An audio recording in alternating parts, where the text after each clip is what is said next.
I'm Emily. I'm Corey, and you're watching Queens TV. Last Sunday at Richardson Stadium, the stage was set for the Queens Golden Gales varsity football team's home opener versus the Guelph Griffins. Despite the poor weather, a sizable crowd was in attendance. Returning quarterback Danny Brannigan led the team onto the field and was looking to follow up on a narrow victory against Western the previous week. Following the opening kickoff, it wasn't long before Brannigan had the ball in his hands and would connect a pass underneath to receiver Scott Valberg to put the Gales in scoring position. This would set up a 22-yard field goal off the boot of Dan Village to put the Gales on the board. Minutes later, Gales get the ball back again. Brannigan steps back in the pocket and sees Devin Shahan streaking up the seam. Shahan dives for it, but comes up just shy. I know Devin would have liked another chance at that ball, but not to worry, folks, he'll get it later on. Going into the second quarter now, Gales defensive coordinator Pat Tracy on the sidelines, getting his men focused. Whatever he said, it seems to have worked. Led by some tough play on the D-line, the Gales would collect 3 sacks in the first half and add to their field goal with a safety to put the team up by 5.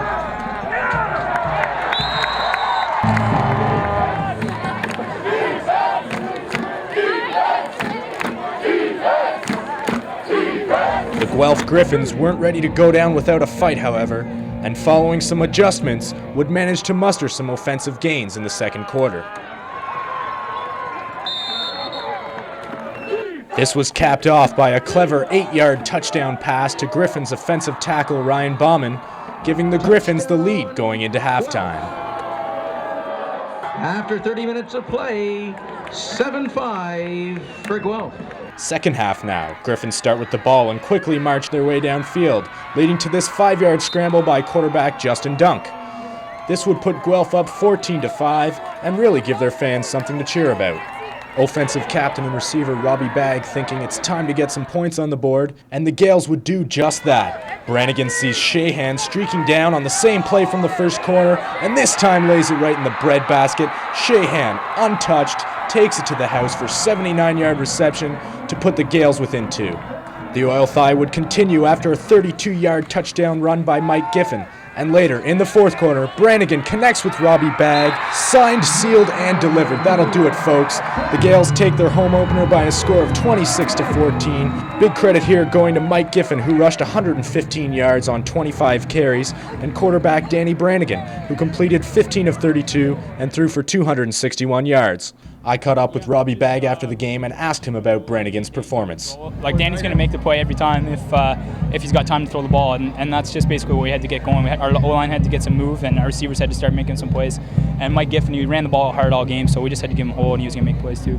So, Robbie, in the first half, your defense really stood up for you, had 3 sacks. They weren't really getting much offensive production at all. Yeah. What was the game plan going into the second half? Did the weather play any effect? I don't think so. I think we've got a really strong defense, and the only time they ever get scored on is when they're out there too long. So, I mean, the game plan before the game started was for the offense to play better. I didn't think we played very well in Western, and I thought we played a little bit better today, but still, there's so much room for improvement. We got to get it going. So, our defense is solid all around, and just we're going to go into each game just saying the offense has to make plays. So, going into the next week, what are you guys going to be focusing on in practice? I think we got to get some push on the O-line, and just everyone's trying hard, but we just got to be mentally sound and make sure that we make the right blocks. We had some busts today, and if we can eliminate those things and the offense just makes some plays, our defense is going to just get better and better, so that's what we got to do. Offensive receiver Robbie Bagg, big touchdown reception today. That was a great play to put your team up. Good luck in the coming season. Cheers, thanks very much. What were the keys to the victory tonight?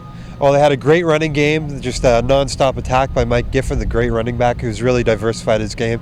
He's more of an agile, mobile back now. And you saw Danny Brannigan have a great game. I think he passed for over 200 yards, made some big completions to key receivers, and there you go. Queens got the points up on the board.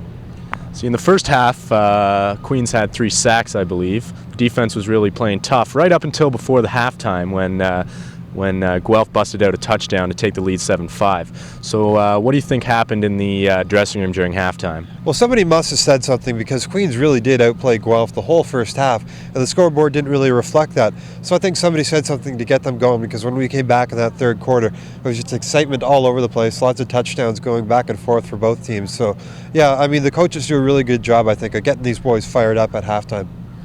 So there you have it. Queens Golden Gales taking down Guelph 26-14. Definitely a great start to the season at home, and we're looking forward to seeing more Gales games as the year goes on.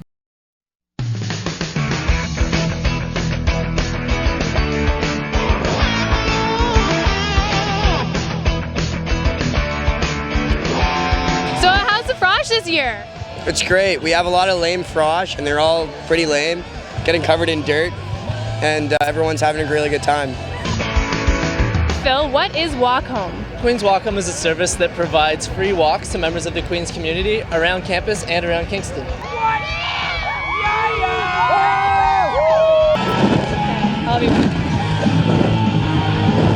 Hey Frosh, how do you feel? We feel so good! Oh, we feel so good! Oh! What is Golden Words?